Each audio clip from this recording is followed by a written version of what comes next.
এর আগের দিন নাগরিক বলতে কি বুঝি, নাগরিক কাকে বলে, এগুলো আমি বুঝিয়েছি, তাই না? এই সম্পর্কে যে নাগরিক কাকে বলে, বিদেশি কারা, বা নাগরিক এবং বিদেশিদের মধ্যে সাদৃশ্য কী, নাগরিক এবং বিদেশিদের মধ্যে পার্থক্য কী, সেটা আমি বুঝেছি। এখন আমরা বুঝব নাগরিক আর প্রজা, নাগরিক ও প্রজা, ঠিক আছে? নাগরিক কি আর প্রজা কি? তো যাদের রাজনৈতিক সাধারণভাবে বলা হয় যে যাদের রাজনৈতিক অধিকার থাকে না তাদেরকে বলা হয় প্রজা। রাজনৈতিক অধিকার মানে কি বলতো? একদম সাধারণভাবে যদি বোঝানো যায় বা বলা যায়, যেটা ভোট দেওয়ার অধিকার আমাদের, আমরা যে ভোট দিই সেই ভোট দেওয়ার অধিকারকে রাজনৈতিক অধিকার বলা হয়। আমার দিকে থাকে, ঠিক আছে? ভোট দেওয়ার অধিকারকে রাজনৈতিক অধিকার। ভালো লাগছে কি না? মানে বোরিং লাগছে না তো? তাহলে আমার দিকে থাক, ভালো করে বোঝার চেষ্টা সাধারণভাবে। তো যদি যাদের ভোট দেওয়ার অধিকার থাকে না তাদেরকে যদি বা যাদের ভোট দেওয়ার অধিকার নেই তাদেরকে যদি প্রজা বলা হয়, তাহলে সেক্ষেত্রে আমাদের দেশে ভোট দেওয়ার অধিকার নেই কাদের? আমাদের। যেমন ধরে নাও, আমাদের দেশে ভোট দেওয়ার অধিকার নেই যারা হলো দেউলিয়া, যারা দেউলিয়া, হ্যাঁ বলছি দেউলিয়া, কি বলছি, যারা দেউলিয়া, তারপর ধর নাও উন্মাদ, উন্মাদ যারা উন্মাদ, তারপর আরেকটা যেটা তোমরা বললে, যে আমরা বললে, মানে অপ্রাপ্তবয়স্ক যারা, যারা প্রাপ্তবয়স্ক না বা প্রাপ্তবয়স্ক হয়নি, 18 বছর হয়নি, তাদের ভোট দেওয়ার অধিকার থাকে না। উন্মাদ অর্থাৎ পাগল, অপ্রাপ্তবয়স্ক তো বুঝতে পেরেছ, উন্মাদও বুঝতে পেরেছ, দেউলিয়া মানেটা বুঝতে পারো, তাই তো? দেউলিয়া হলো যার সব কিছু নিঃস্ব হয়ে, বুঝতে পারো তো? যে একেবারে যে সমস্ত কিছু, তার ধন সম্পত্তি যা কিছু আছে সব সে নিঃস্বহীন হয়ে বলে কি হবে? দেউলিয়া ব্যক্তি হলো এমন এক ব্যক্তি যার সমস্ত কিছু সরকার কি করে নেয়, বাজেয়াপ্ত করে নেয়, ব্যাংক বাজেয়াপ্ত করে নেয়। এরকম থাকে না অনেকে, যে এত ঋণ করেছে যে কি হয়েছে, তার বাড়ি ঘর সব কি হয়েছে, সরকার বাজেয়াপ্ত করেছে এবং সে দেউলিয়া হয়ে গেছে। এইরকম ব্যক্তিদের রাজনৈতিক অধিকার থাকে না, বুঝতে পারো তো? ক্লিয়ার আশা করি, হ্যাঁ। তো কিন্তু যে এই যাদের রাজনৈতিক অধিকার থাকে না তাদেরকেই প্রজা বলা হচ্ছে, এরকম ব্যাপার না। কিন্তু ওরা সাধারণভাবে বললাম, কিন্তু এরকম ব্যাপার না। প্রজা ধারণাটা এসছে কোথা থেকে জানো? প্রজা ধারণাটা এসছে রাজা প্রজা, যখন রাজা থাকবে তখন প্রজা থাকবে, তাই না? রাজা থাকবে তবে তো প্রজা থাকবে। এখন তো রাজা নেই, আমার তো গণতান্ত্রিক দেশ, অর্থাৎ প্রজার ব্যাপার নেই এখানে। ক্লিয়ার আশা করি? প্রজা সম্পর্কে ধারণা তোমাদের ক্লিয়ার হয়ে গেছে। তাহলে বলে স্যার, তাহলে ওই দেউলিয়া, উন্মাদ, তারপরে অপ্রাপ্তবয়স্ক, এদেরকে কি বলবো? তাহলে এদের কোন নাগরিক বলবো? তাহলে এরা হলো অসম্পূর্ণ নাগরিক, এরা হলো অসম্পূর্ণ নাগরিক। বোঝা গেছে? আমরা আজকে যে জিনিসটা বুঝবো সেটা হলো কি, নাগরিকতা অর্জনের পদ্ধতি। আজকে আমরা বুঝবো এই নাগরিকতা অর্জনের পদ্ধতি। বোঝা গেল? নাগরিকতা অর্জনের পদ্ধতি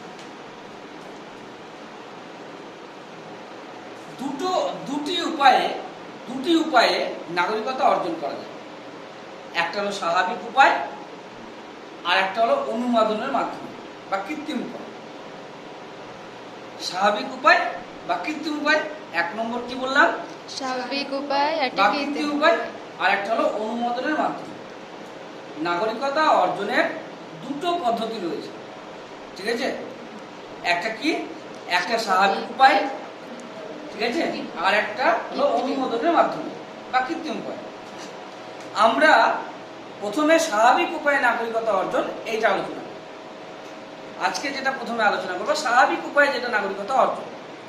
স্বাভাবিক উপায়ে নাগরিকতা অর্জন কি? স্বাভাবিক উপায়ে নাগরিকতা অর্জন হলো জন্মসূত্রে যে নাগরিকতা অর্জন, সেটাকেই বলছে স্বাভাবিক উপায়ে নাগরিকতা অর্জন। বুঝতে পারতো? স্বাভাবিক উপায়ে নাগরিকতা অর্জন কোনটাকে বলছে? যেটা জন্মসূত্রে নাগরিকত্ব অর্জন সেটাকেই বলছে স্বাভাবিক উপায়ে নাগরিকত্ব অর্জন। তাহলে আমরা স্বাভাবিক উপায়ে নাগরিকত্ব অর্জন বলতে পারি বা জন্মসূত্রে নাগরিকত্ব অর্জন বলতে পারি। আমি বললাম নাগরিকত্ব অর্জনের দুটো উপায় রয়েছে। তুমি যে নাগরিকত্ব অর্জন করবে একটা দেশে, তার দুটো উপায় আছে, একটা স্বাভাবিক উপায়ে নাগরিকত্ব অর্জন আর একটা অনুমোদনে অর্জন। যেটা স্বাভাবিক উপায়ে নাগরিকত্ব অর্জন সেটাকেই বলছে জন্মসূত্রে নাগরিকত্ব অর্জন। এবার তোমরা বলে স্যার জন্মসূত্রে নাগরিকত্ব অর্জন বলতে? জন্মসূত্রে নাগরিকত্ব অর্জনকে আবার দুটো ভাগে ভাগ করা হয়, একটা হলো রক্তের সম্পর্ক আর একটা জন্মস্থান নীতি। জন্মসূত্রে যে নাগরিকতা অর্জন করি আমরা, জন্মসূত্রের নাগরিকতা, সেটা কি একটা রক্তের সম্পর্ক অনুসারে আর একটা জন্মস্থান নীতি অনুসারে। এবার রক্তের সম্পর্কটা কি আর জন্মস্থান নীতিটা কি, এই দুটো যদি আমরা ব্যাখ্যা করি তাহলে আমাদের স্বাভাবিক উপায়ে নাগরিকতা অর্জন, কিভাবে স্বাভাবিক উপায়ে নাগরিকতা অর্জন করা যায় সেইটা আমরা বুঝতে পারবো। সাপোজ ধরো নাও, আমি তোমার কথাই বলি, তোমার পিতামাতা কি ভারতীয়, তোমার পিতামাতা কি ভারতীয়, ঠিক আছে? তাহলে তুমি তোমার পিতামাতার সন্তান, তাহলে তোমার পিতামাতা ভারতীয় হওয়ার জন্য রক্তের সম্পর্ক অনুসারে তুমি কি ভারতীয়। বুঝতে পারো তো রক্তের সম্পর্ক জিনিসটা কি? সাপোজ ধরাও তোমার জন্ম, তোমার পিতামাতা ভারতীয়, তারা ভারত থেকে ইংল্যান্ডে ঘুরতে গেছে। কোথায় গেছে? ইংল্যান্ডে ঘুরতে গেছে, ঠিক আছে? যেতেই পারে নাকি? ইংল্যান্ডে ঘুরতে গেছে বা কোনো কাজের উদ্দেশ্যে গেছে, তখন সেখানে যাওয়ার পর তোমার জন্ম হয়েছে। তোমার জন্মটা ইংল্যান্ডে হয়েছে। কোথায় হয়েছে? ইংল্যান্ডে হয়েছে। বুঝতে পারলে তো? তাহলে তোমার পিতামাতা কোথাকার? ভারতের। তাহলে রক্তের সম্পর্ক অনুসারে তুমি কি হবে? ভারতীয়। রক্তের সম্পর্ক অনুসারে তুমি ভারতীয় হবে, তাই কি না? রক্তের সম্পর্ক তো তাই বলছে। হ্যাঁ, যে পিতামাতা যে দেশে থাকবে, এদিকে খেয়াল করো, পিতামাতার যে দেশে থাকবে রক্তের সম্পর্ক অনুসারে সন্তানও সেই দেশের নাগরিকত্ব পাবে। ক্লিয়ার সবার? এটা হলো রক্তের সম্পর্ক। এই রক্তের সম্পর্ক অনুসারে তোমার এই রক্তের সম্পর্ক অনুসরণ করা হয়, অনুসারে নাগরিকত্ব প্রদান করা হয় কোন দেশে? এই রক্তের সম্পর্ক অনুসরণ করে নাগরিকত্ব প্রদান করা হয় ফ্রান্স, সুইজারল্যান্ড, সুইডেন, এই সমস্ত দেশে। কোন দেশে? ফ্রান্স, সুইজারল্যান্ড, সুইডেন, এই সমস্ত দেশে রক্তের সম্পর্ক অনুসারে। বুঝতে পারো তো? জন্মস্থান নীতিটা কি? জন্মস্থান নীতিটা হলো এমন একটা নীতি, যে নীতিতে কি হয় বলা হয়েছে যে তুমি যে দেশে জন্মগ্রহণ করবে সেই দেশে, মানে জন্মস্থান নীতিতে বলা হচ্ছে যে তুমি যে দেশে জন্মগ্রহণ করবে জন্মস্থান নীতি অনুসারে তুমি সেই দেশের নাগরিকত্ব লাভ। সাপোজ তোমার জন্ম কোথায় হয়েছে? ইংল্যান্ডে হয়েছে সাপোজ। তাহলে জন্মস্থান নীতি অনুসারে তুমি কোথায় জন্মগ্রহণ করেছো? ইংল্যান্ডে। তাহলে তুমি কোথাকার নাগরিক? ইংল্যান্ডের নাগরিক। বা তুমি আমেরিকায় জন্মগ্রহণ করলে আমেরিকার নাগরিক, তুমি ভারতে জন্মগ্রহণ করলে ভারতের নাগরিক। বুঝতে পারলে তো? ক্লিয়ার? এবার সাপোজ ধরুন এরকমও হয় যে তুমি তোমার দেশ থেকে, মানে তোমার পিতামাতা উভয়ে, যেটা আগে বললাম, ঘুরতে গেছে কোথায়? সুইডেনে বা সুইজারল্যান্ডে ঘুরতে গেছে, সেখানে গিয়ে তোমার জন্ম হয়েছে। তাহলে জন্মস্থান নীতি অনুসারে কি হচ্ছে? তুমি সেই দেশের, যদি সুইডেনে হয়, সুইজারল্যান্ড হয়, বা ইংল্যান্ডে হয়, বা আমেরিকাতে হয়, যেখানে তোমার, বা কানাডাতে হয়, যেখানে তোমার জন্ম হবে, সেই জন্মস্থান নীতি অনুসারে তুমি কি হবে? সেই দেশের নাগরিক। বোঝা গেল? বা এরকমও করতে পারে যে কোন এক মহিলা প্রেগনেন্সি অবস্থায় সে প্লেনে চেপেছে। হতেই পারে কিনা? প্লেন হলো সবচেয়ে আরামদায়ক জার্নি। বুঝতে পারো তো? আরামদায়ক। এবার প্লেনে চেপেছে, এবার প্লেনটা হলো আমেরিকা। আমেরিকার প্লেন বলতে প্লেনটাতে আমেরিকার পতাকা বা আমেরিকার সিম্বল রয়েছে, তাহলে প্লেনটা কোথাকার? আমেরিকা। এইবার প্লেনের মধ্যেই সেই মহিলা কি করলো? সন্তান জন্ম দিল।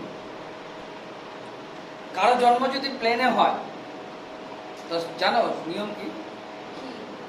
আকাশপথ ও সারা জীবনের জন্য ফ্রি। হ্যাঁ হ্যাঁ, তো যাই হোক, তো এবার তোমার হলো যে প্লেনে জন্ম হলো, ধরো যে মহিলা প্রেগনেন্সি অবস্থায় প্লেনে উঠলো সেই মহিলা গুলো তার সন্তানকে প্লেনে জন্ম দিল। হতে পারে এমার্জেন্সি, প্লেনে জন্ম হলো। এবার প্লেনে জন্ম হওয়ার কারণে তাহলে তার কোন দেশে জন্ম হলো? তাহলে যে দেশ, প্লেনটা যে দেশে থাকবে, যদি প্লেনটা ইন্ডিয়ার থাকে তো ইন্ডিয়া, যদি প্লেনটা আমেরিকার থাকে তো আমেরিকা, যদি প্লেনটা ইংল্যান্ডের থাকে তো ইংল্যান্ডের, তাই কি না? যে দেশের প্লেনটা হবে সেই শিশুটি কিন্তু সেই দেশের নাগরিকতা পাবে। এই জন্মস্থান নীতি অনুসরণ করে, বুঝতে পারলো তো? তাহলে এই নীতি অনুসরণ করে, এই নীতি মেনে তোমার হলো যে কোন কোন দেশে এই নীতি মানা হয়? আর্জেন্টিনা, মার্কিন যুক্তরাষ্ট্র, ব্রিটেন প্রভৃতি রাষ্ট্রে এই নীতি মানা হয়, বুঝতে পারলে? তাহলে এই নীতিটা কিন্তু আবার ত্রুটি রয়েছে। কেমন ত্রুটি? কেমন ত্রুটি?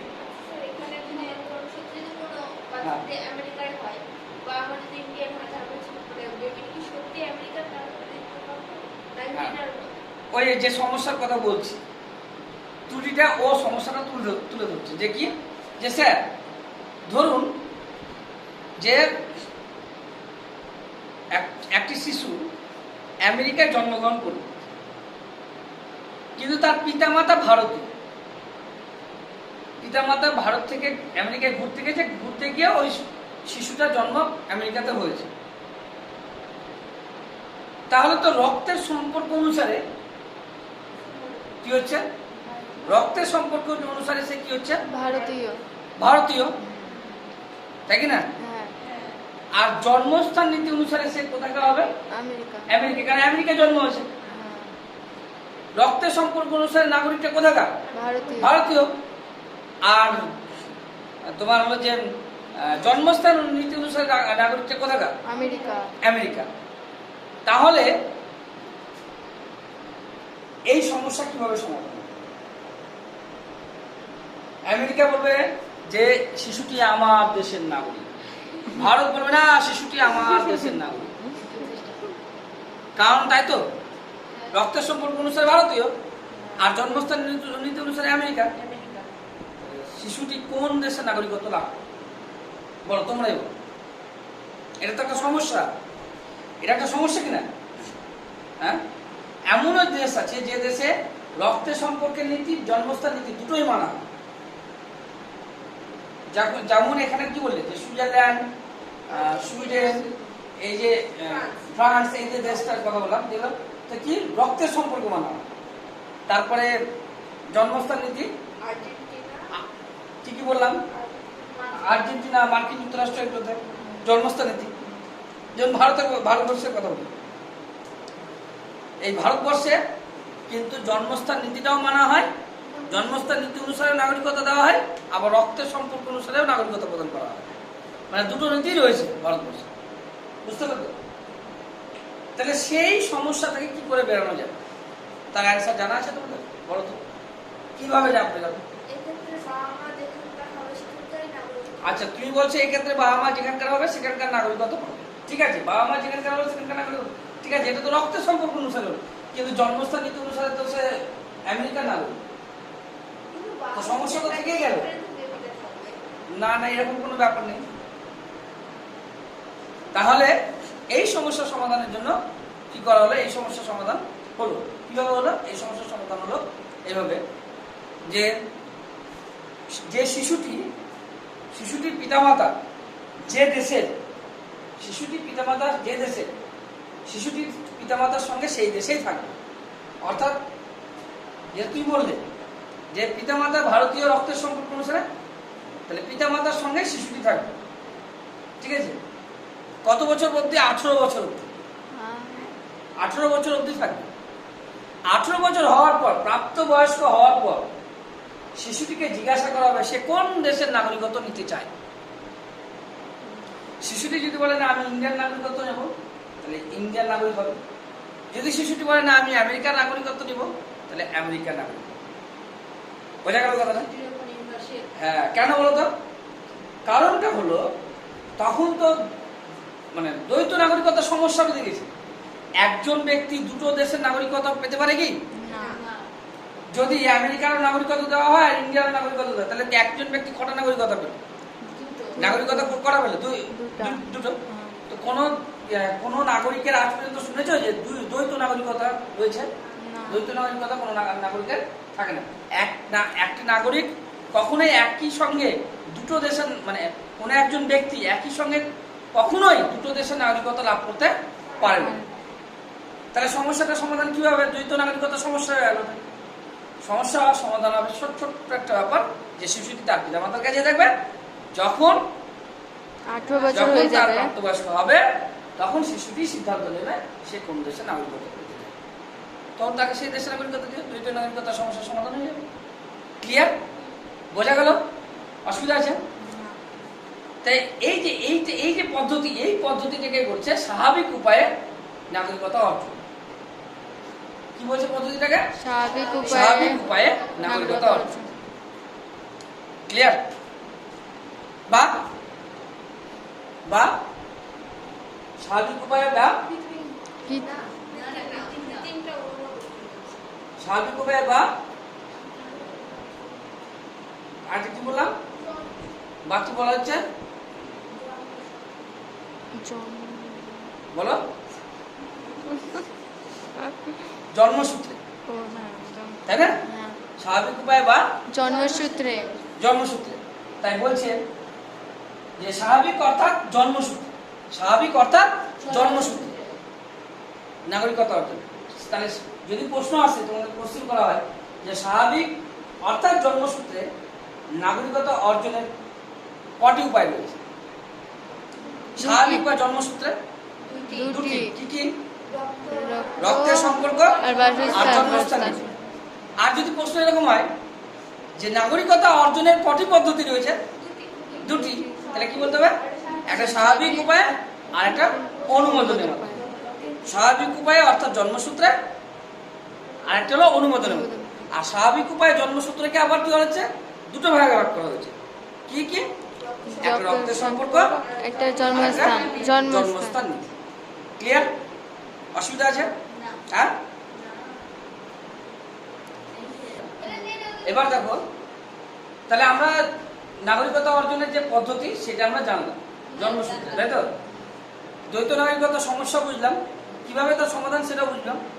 দেখো, আমি কয়েকটা লাইন জাস্ট বইয়ের পড়ছি, তাহলে বুঝতে পারবে যে আমি যে কথাটা বললাম কতটা ঠিক আর বেঠিক।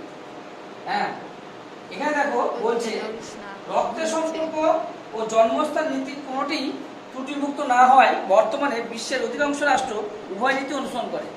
এবারে বিশ্বের অধিকাংশ রাষ্ট্রে কি হয়? উভয় নীতি রয়েছে। এবারে ভারত, ব্রিটেন, মার্কিন যুক্তরাষ্ট্র প্রভৃতি দেশে এই দুটো নীতি অনুষ্ঠিত হয়েছে। বুঝতে পারছো? কিন্তু এই উভয় নীতি অনুসরণ করার ফলে কি হয়? দ্বৈত নাগরিকতার সমস্যা দেখা দিয়েছে। এই সমস্যার সমাধান কিভাবে হবে? বলছে একজন ব্যক্তি একই সঙ্গে একাধিক রাষ্ট্রের নাগরিক হতে পারে না।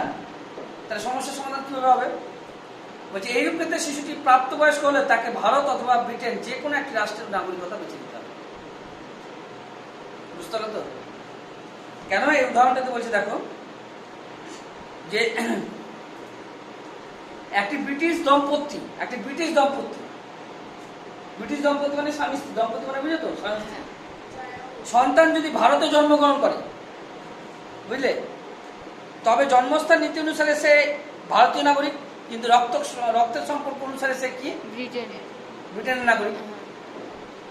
এই সমস্যা থেকে বেরোবে কি হবে? যখন সে প্রাপ্তবয়স্ক হবে। ক্লিয়ার?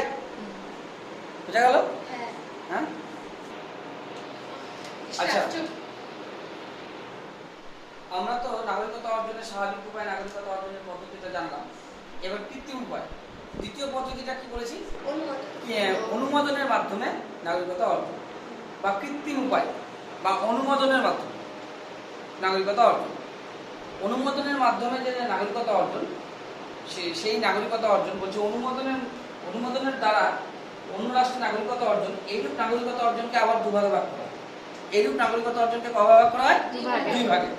একটা হলো ব্যক্তিগত নাগরিকতা অর্জন, আর একটা হলো সমষ্টিগত নাগরিকতা অর্জন। ব্যক্তিগত নাগরিকতা অর্জন বলতে কি? ব্যক্তিগত নাগরিকতা অর্জন বা সমষ্টিগত নাগরিকতা, আমি আরেকবার বলছি, ভালো বলছি। আমাদের নাগরিকতা অর্জনের কটা পদ্ধতি রয়েছে? দুটো পদ্ধতি। একটা স্বাভাবিক উপায়ে, আর একটা হলো অনুমোদনের মাধ্যমে। স্বাভাবিক উপায়টা আমরা বুঝতে পেরে গেছি, বুঝে গেছি। এবার আমরা বুঝবো কি? অনুমোদনের মাধ্যমে। অনুমোদনের মাধ্যমে যে নাগরিকতা অর্জন, সেই নাগরিকতা অর্জনকে আবার দুটো ভাগে ভাগ করা হয়। একটা হলো ব্যক্তিগত নাগরিকতা অর্জন, আর একটা হলো সমষ্টিগত নাগরিকতা অর্জন। এবার প্রথমে আমরা আলোচনা করব ব্যক্তিগত নাগরিকতা। সেই ব্যক্তিগত নাগরিকতা অর্জনে কি বলছে দেখো, কোন রাষ্ট্রের নাগরিক অন্য একটা রাষ্ট্রের নাগরিকতা অর্জনের জন্য আবেদন জানাতে পারে। কোন রাষ্ট্রের নাগরিক, সাপোজ ধরো না লাকি তুমি ভারতবর্ষের নাগরিক, তুমি ইংল্যান্ডের নাগরিক হওয়ার জন্য আবেদন জানাতে পারো। কার কাছে আবেদন করবে? ইংল্যান্ডের সরকারের কাছে আবেদন করবে যে আমি ইংল্যান্ডের নাগরিকতা পেতে চাই। ঠিক আছে? ইংল্যান্ডের সরকারের কাছে তুমি আবেদন করবে। ঠিক আছে? আমাদের এখানকার যে সরকার রয়েছে, কেন্দ্রীয় সরকার, তার মানে কেন্দ্রীয় সরকার, সেই কেন্দ্রীয় সরকারে যে দলটা কেন্দ্রীয় সরকারে রয়েছে সেটা হলো বিজেপি। আর আমাদের যে প্রধানমন্ত্রী, আমাদের সরকারের যে হেড, প্রকৃত ক্ষমতার অধিকারী, তিনি হলেন কে? নরেন্দ্র মোদী। বুঝতে পারলেন তো? তো যাই হোক, আমি যেটা বলছিলাম, তো তুমি কি করবে? ইংল্যান্ডের সরকারের কাছে তুমি কি করবে? আবেদন করবে। এইবার ওই রাষ্ট্র সেই আবেদন মঞ্জুর করবে। ওই রাষ্ট্র যদি সেই আবেদনটা মঞ্জুর করে, মানে ওই রাষ্ট্র যদি তোমাকে বলে যে হ্যাঁ তোমাকে নাগরিকতা দাও, ওই রাষ্ট্র যদি সেই আবেদনটা তুমি যে অ্যাপ্লিকেশনটা করলে, সেই অ্যাপ্লিকেশনটা তোমাকে গ্র্যান্ট করবে, মানে মঞ্জুর করবে, তাহলে কি হবে? তুমি সেই রাষ্ট্রের নাগরিকতা পেয়ে যাবে। আর এইভাবে নাগরিকতা পেয়ে যাওয়াটাকেই বলছে অনুমোদনের মাধ্যমে নাগরিকতা অর্জন। আর একজন ব্যক্তি, এর মধ্যে দিয়ে একজন ব্যক্তি কি করছে? এর মাধ্যমে একজন ব্যক্তি কি করছে? একজন ব্যক্তি নাগরিকতা লাভ করছে, সেই জন্য এটাকে ব্যক্তিগত করছে। বুঝতে পারলেন? বয়জফলা পেটটার মধ্যে 100টা হুঁশি, বুঝতে পারলেন? তার মধ্যে 100টা হুঁশি ব্যক্তিগত বলছে। এক্ষেত্রে বিশেষ একজন ব্যক্তি নাগরিকতা লাভ করে বলে, বিশেষ একজন ব্যক্তি কি করছে? নাগরিকতা লাভ করছে, সেই জন্য একে কি বলছে? ব্যক্তিগত নাগরিকতা। ঠিক আছে? এবার তুমি বলবে স্যার এত সহজ, এটা কোনো ব্যাপার হলো? তাহলে এত সহজে আমরা নাগরিকতা পেয়ে যাবো? কোনো ব্যাপার না, যে আবেদন করলাম আমার সঙ্গে সঙ্গে নাগরিকতা দিয়ে দিল। অত কিন্তু সহজ না, বিষয়টা কিন্তু অতটা সহজ না।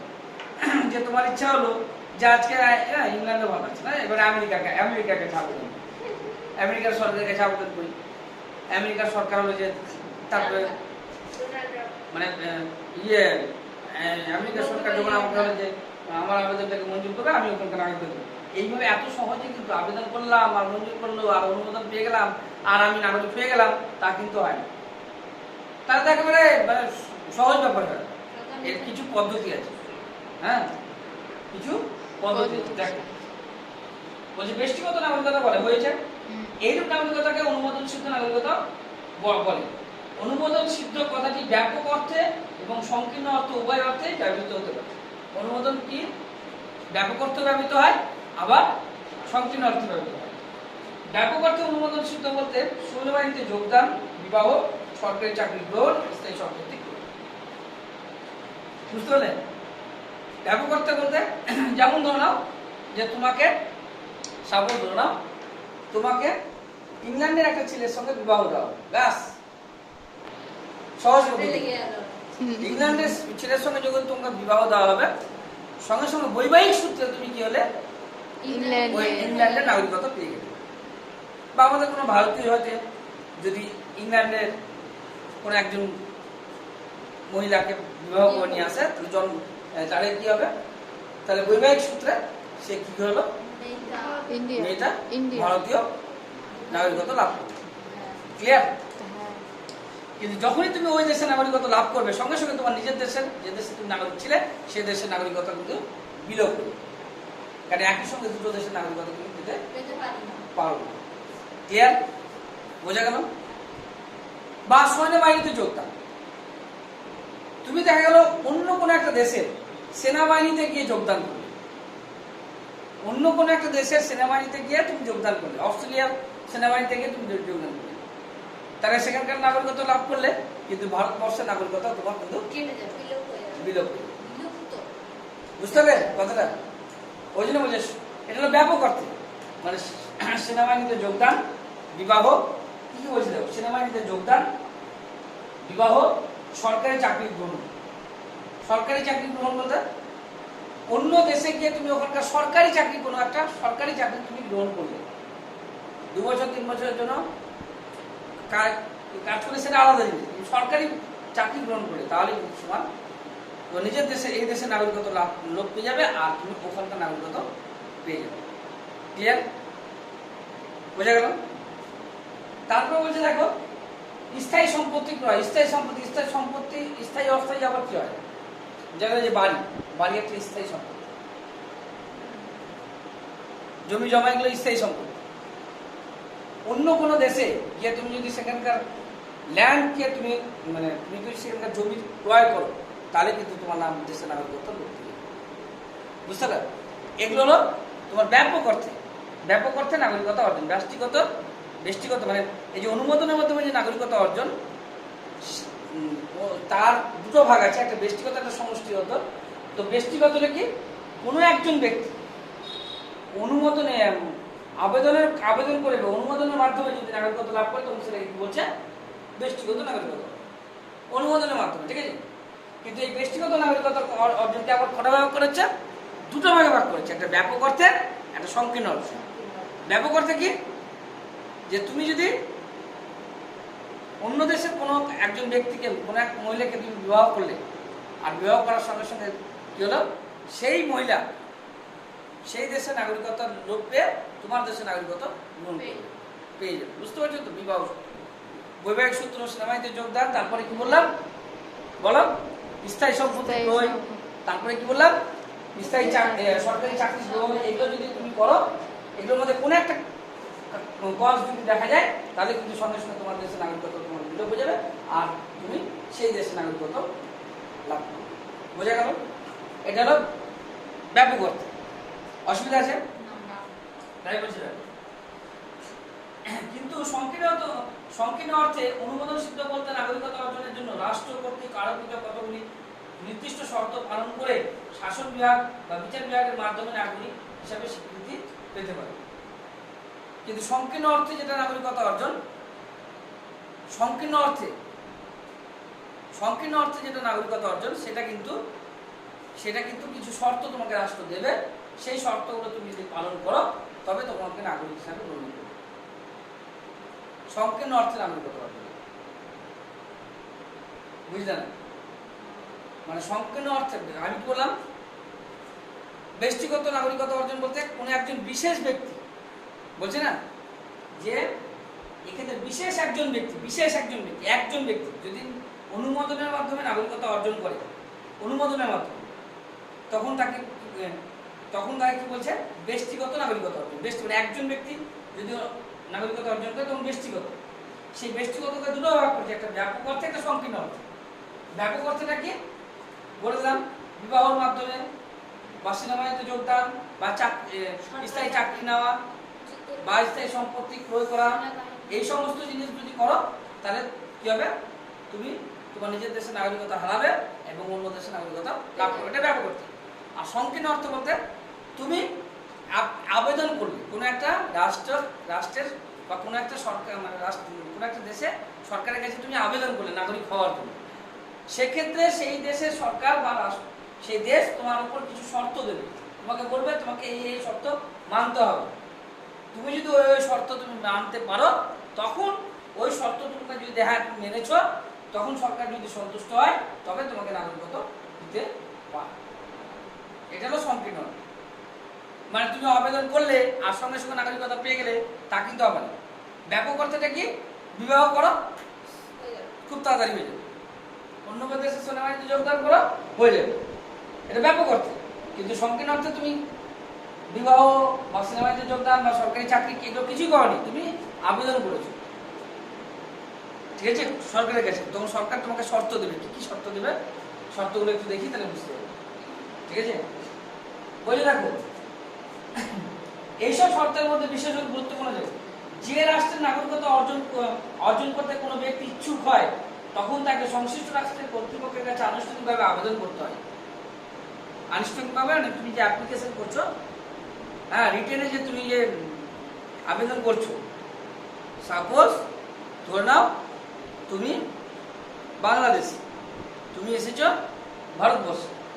ভারতবর্ষে এসে ভারত সরকারের কাছে তোমাকে কি করতে, তুমি ভারত সরকারকে জানাচ্ছ যে আমি এই দেশে নাগরিকত্ব পেতে চাই, তাহলে তোমাকে কি করতে হবে, রিটেনে সেটা জানাতে হবে না, ওটাকে বলছে আনুষ্ঠানিকভাবে অ্যাপ্লিকেশন করতে হবে, ফর্ম ফিল আপ করতে হবে, করে তোমাকে আনুষ্ঠানিকভাবে জানাতে হবে। আনুষ্ঠানিক মানে অনুষ্ঠান করে জানাতে হবে এরকম ব্যাপার না, কথাটা বোঝার চেষ্টা করো। আনুষ্ঠানিক বলতে তোমাকে রিটেনে জানাতে হবে, ফর্ম ফিল আপ করে জানাতে হবে, বুঝতে পারছো, সরকারের কাছে আবেদন করতে হবে। বলো, ক্লিয়ার? এবার আবেদনকারীকে স্থায়ী বাসিন্দার শর্ত পূরণ করতে হয়, অর্থাৎ তোমাকে বলতে হবে যে আমি এবার এখানকার স্থায়ী বাসিন্দা হব, ঠিক আছে। অর্থাৎ আবেদনকারী ব্যক্তি যে রাষ্ট্রের নাগরিকত্ব লাভ করতে চায় সে রাষ্ট্রে তাকে একটি নির্দিষ্ট সময়ের জন্য বসবাস করতে হয়। হ্যাঁ, ধরো না তুমি যে আবেদন করেছো এদেশে নাগরিকত্ব পেতে চাও, সেই জন্য তোমাকে একটি নির্দিষ্ট সময় এখানে বসবাস করতে হবে, 5 বছর 6 বছর 7 বছর এরকম একটা সময় দেবে, যে সময়টা তোমাকে এখানে আগে বসবাস করতে হবে, বুঝতে পারলে তো? বসবাস করলে কিন্তু নির্দিষ্ট সময় বলতে কত বছর একাধিক ক্রমে বসবাস করা বোঝায় সে বিষয়ে বিভিন্ন রাষ্ট্রে ভিন্ন ভিন্ন নিয়ম রয়েছে, এক এক রাষ্ট্রের এক এক নিয়ম রয়েছে। কোন রাষ্ট্র বলছে 6 মাস বসবাস করো, কোন রাষ্ট্র বলছে 5 বছর বসবাস করো, কোন রাষ্ট্র বলছে 6 বছর, সেটা তো সেই রাষ্ট্রের উপর নির্ভর করবে, সেই দেশের উপরে যে সে কত বছর বসবাসের কথা বলবে, এক এক দেশে এক এক নিয়ম, ঠিক আছে। উদাহরণ হিসেবে বলা যায় ভারতীয় নাগরিকত্ব লাভের জন্য বর্তমানে আবেদনকারীকে আবেদন করার পূর্বে অন্তত 10 বছর ভারতে বসবাস করতে হয়। তুমি যদি ভারতবর্ষের নিয়ম দেখো, তাহলে ভারতবর্ষে যদি তুমি নাগরিকতা লাভ করতে চাও, ভারতবর্ষে তুমি যদি নাগরিকতা লাভ করতে চাও, তুমি যদি ভারত সরকারের কাছে আবেদন করতে চাও, তাহলে তার আগে তোমাকে 10 বছর এখানে বসবাস মানে এখানে 10 বছর ধরে আছো সেটা কিন্তু তোমাকে প্রমাণ দিতে হবে, বুঝতে পারলে? বা 10 বছর তোমাকে বসবাস করতে হবে, তারপরে তুমি আবেদন করতে পারবে, বুঝলে? হ্যাঁ,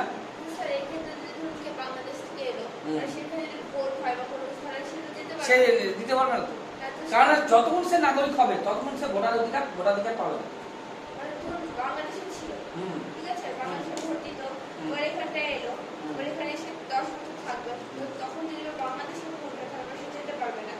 না, ওখানে 10 বছর স্থায়ীভাবে থাকতে হবে, স্থায়ীভাবে এখানে থাকতে হবে, বুঝতে হবে তো? হ্যাঁ, তারপর দেখো এবার আবেদনকারীকে একজন সৎ চরিত্র ব্যক্তি সে বিষয়ে যথাযথ প্রমাণপত্র সংশ্লিষ্ট কর্তৃপক্ষকে দিতে হবে। মানে তুমি 10 বছর ধরে থাকলে এবং তোমাকে প্রমাণ দিতে হবে যে আমি একজন সৎ চরিত্রের ভালো ব্যক্তি, আমি খারাপ ব্যক্তি না, আমি এই দেশে নাগরিকত্ব পেতে চাই, এই দেশে নাগরিক হতে চাই, আমি এই দেশের কোনোদিন কোনো ক্ষতি করবো না, এরকম একটা প্রমাণপত্র তোমাকে দিতে হবে। ওরা কিভাবে দিবে স্যার, কিভাবে দিবে? ধরো আমি তোমার পাড়াতে বাস করি, 10 বছর ধরে তুমি আমাকে দেখছো, তুমি প্রমাণ দিবে, তুমি বলবে যে না এই ব্যক্তিটা খুব ভালো ব্যক্তি, এই কারোর সঙ্গে কোনো ঝামেলা করে না, কোনো কোনো খারাপ কাজের সঙ্গে যুক্ত থাকে না, এরকম তোমাকে প্রমাণ দিতে হবে। 10 বছর পর যদি করে, না 10 বছরে তোমার রেকর্ড তোমাকে এই করবে, আর যদি তুমি নাগরিক হওয়ার আগে যদি এরকম অসৎ চরিত্র কোনো একটা কাজ করে দাও ব্যাস, তাহলে তুমি কিন্তু আর নাগরিকত্ব পাবে না, বুঝতে পারলে কথাটা? তো প্রমাণ দিতে হবে। তারপরে যে রাষ্ট্রের নাগরিক হতে ইচ্ছুক সেই রাষ্ট্র স্বীকৃত ভাষা ও ভাষাগুলির মধ্যে যে কোনো একটি আবেদনকারীকে ব্যুৎপত্তি অর্জন করতে হবে, অর্থাৎ যে রাষ্ট্রে তুমি নাগরিকত্ব অর্জন করতে চাও সেই রাষ্ট্রে যে স্বীকৃত যে ভাষাগুলো আছে, যেমন আমাদের স্বীকৃত ভাষা কি আছে, হিন্দি আছে, হিন্দি আছে, আমাদের যে রাজ্য পশ্চিমবঙ্গে বাংলা রয়েছে, এই যে ভাষাগুলো রয়েছে, আমাদের যতগুলো ভাষা সংবিধানের স্বীকৃতি আছে, তার মধ্যে যে কোনো একটা ভাষা তোমাকে জানতে হবে। বুঝতে পারলে তো? হ্যাঁ। এবার যেমন ব্রিটেনের ক্ষেত্রে ইংরেজি ভাষা, ভারতের ক্ষেত্রে ভারতীয় সংবিধানে অষ্টম তালিকায় 22টি ভাষা আছে। আমাদের ভারতের সংবিধানে কটা ভাষা আছে? 22টি ভাষা। সেই 22টা ভাষার মধ্যে একটা ভাষা তোমাকে জানতে হবে। বুঝতে পারলে তো? তারপরে আবেদনকারীকে তার পূর্ব রাষ্ট্রের নাগরিকতা ত্যাগ করতে হবে। আবেদনকারী যে আবেদন করবে তাকে তার আগের রাষ্ট্রের নাগরিকতা ত্যাগ করতে হবে। আবেদনকারীকে প্রতিশ্রুতি দিতে হবে যে সে যে রাষ্ট্রের নাগরিক হতে ইচ্ছুক সেখানে সারা জীবন বসবাস করবে, সেটা প্রতিশ্রুতি দিতে হবে যে আমি এই রাষ্ট্রের নাগরিক হতে ইচ্ছুক আর আমি এখানে সারা জীবন বসবাস করতে হবে। তারপরে সরকার ভেবে দেখে তারপরে তোমাকে অনুমোদন দেবে, তবেই তুমি কি হবে, তুমি সেই রাষ্ট্রের নাগরিকত্ব পাবে, নাহলে পাবে না। সে ঘুরতে যেতে পারে না, সে তো তুমি তোমার যদি ইচ্ছা আছে তুমি কি হবে, তুমি পাসপোর্ট করো, ভিসা করো, চলে যাও। সেরকমই ও যখন নাগরিক হয়ে যাবে, পাসপোর্ট করবে, ভিসা করবে, চলে যাবে যে কোনো দেশে যে কোনো জায়গায় ঘুরতে যেতে পারে, কিন্তু সে তাকে এখানকারে স্থায়ী বাসিন্দা দেবে। এটা ব্যক্তিগত নাগরিকতা অর্জনের পদ্ধতি। যেতে পারে, ঘুরতে যেতে পারে, ঘুরতে যাওয়ার ব্যাপারটা তো আলাদা, ঘুরতে যেতে পারে। বুঝতে পারলে তো? আমাদের ভারতবর্ষের ক্ষেত্রে কিন্তু নাগরিকতা পাওয়ার টাফ, কারণ আমাদের ভারতবর্ষের জনসংখ্যা দেখবে, আমাদের সরকার চায় না যে আর কেউ নাগরিক মানে বাইরে থেকে আসুক। হ্যাঁ, যেমন ধরো নাও, যদি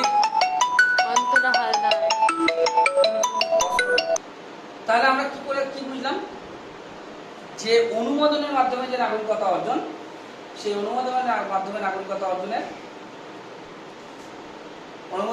নাগরিকতা অর্জন কভাবে হয়? দুইভাবে। অনুমোদনের মাধ্যমে নাগরিকতা অর্জনকে দুভাবে ভাগ করা হয়, একটা হলো ব্যক্তিগত আর একটা সমষ্টিগত। আমি কিন্তু সমষ্টিগত আলোচনা করিনি, আমি ব্যক্তিগত আলোচনা করছি। ব্যক্তিগত নাগরিকতা অর্জন বলতে কি বোঝায়? ব্যক্তিগত নাগরিকতা অর্জন বলতে হ্যাঁ, বিশেষ একজন ব্যক্তি যখন অনুমোদনের মাধ্যমে নাগরিকতা অর্জন করবে। ব্যক্তিগত নাগরিকতা বলতে বিশেষ একজন ব্যক্তি নাগরিকতা লাভ করে বলে এইরূপ নাগরিকতাকে ব্যক্তিগত। বিশেষ একজন ব্যক্তি যখন নাগরিকতা লাভ করবে তখন কি হবে, তাকে বলছে ব্যক্তিগত নাগরিকতা অর্জন। ঠিক আছে? এই ব্যক্তিগত নাগরিকতা অর্জন আবার দুভাবে হয়ে থাকে, একটা ব্যাপক অর্থ হয় আর একটা সংক্ষিপ্ত। ব্যাপক অর্থে তো বোঝা যাচ্ছে খুব সহজ, বিবাহ করো, নাগরিকত্ব লাভ করতে পারবে। সেনাবাহিনীতে যোগ দাও অন্য দেশে, নাগরিকত্ব লাভ করতে পারবে। স্থায়ী সরকারি চাকরি নাও, নাগরিকত্ব লাভ করতে পারবে। বা আরেকটা কি বললাম যেন, বলো, স্থায়ী সম্পত্তি, কোন স্থায়ী সম্পত্তি ক্রয়, জমি জমা কিছু কেন অন্য দেশে, নাগরিকত্ব লাভ করতে পারবে। আর সংকীর্ণ অর্থে নাগরিকতা বৈবাহিক সূত্রে কি হয়? বৈবাহিক সূত্রে একটা উদাহরণ তো আছে, কি উদাহরণ বলো তো, বলো। আমাদের কংগ্রেসের যে সভানেত্রী, কংগ্রেস যে দল আছে তার যে নেত্রী আছে কে, বলো? সোনিয়া গান্ধী। সোনিয়া গান্ধী কি আমাদের দেশে না? কানাডিয়ান, তাই না?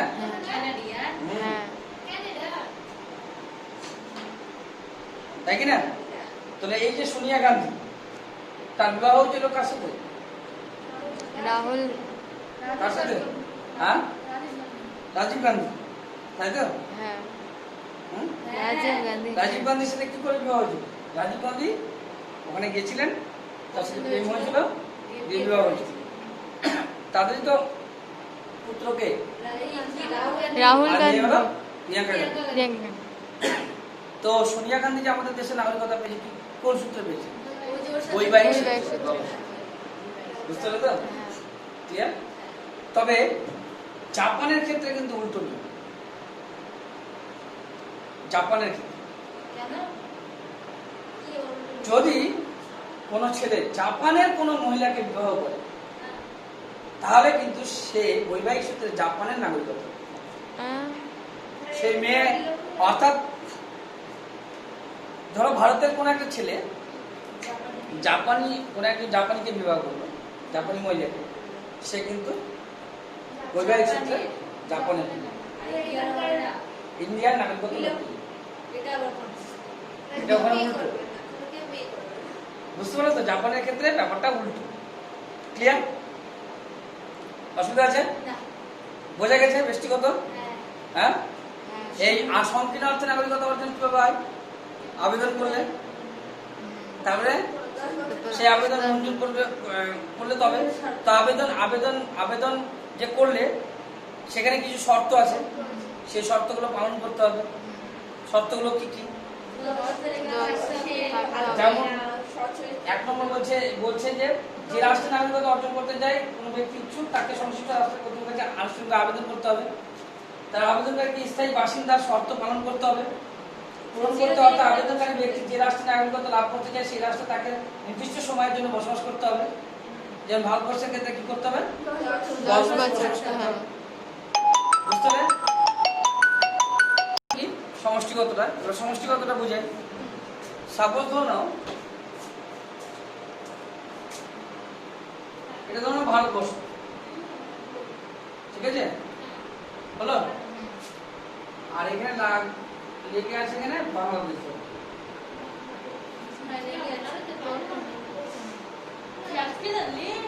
সাপোজ স্যার বোঝা এই যে যাচ্ছে না বাংলাদেশ লেখা, লেগে আছে। বোঝা যাচ্ছে না লেখা স্যার, এবার হ্যাঁ লেখা বোঝা যাচ্ছে না। এটা ধরো ভারতবর্ষ, হ্যাঁ, আর পাশে এটা বাংলাদেশ রয়েছে, ঠিক আছে? এবার ধরো নাও এখানে একটা জায়গা আছে, হ্যাঁ, সীমানা, বর্ডারের সীমানা একটা গ্রাম আছে। ওই গ্রামটা ভারত বলছে আমার, বাংলাদেশ বলছে আমার। সীমানা নিয়ে তো এরকম বিভিন্ন দেশে অনেক সীমানা নিয়ে তো, যেমন বাড়িতে কি হয়, বাড়ির পাশের লোকের সাথে সীমানা নিয়ে বলে এটা আমার জায়গা, ও বলবে না আমার জায়গা। এরকম দেশের ক্ষেত্রে হয়। তো ধরো এই গ্রামটা আছে, এই গ্রামটা নিজের জায়গা না, সে ভারতের না, সে বাংলাদেশ। বুঝতে গেলে? দীর্ঘদিন ধরে এই দ্বন্দ্ব চলছে।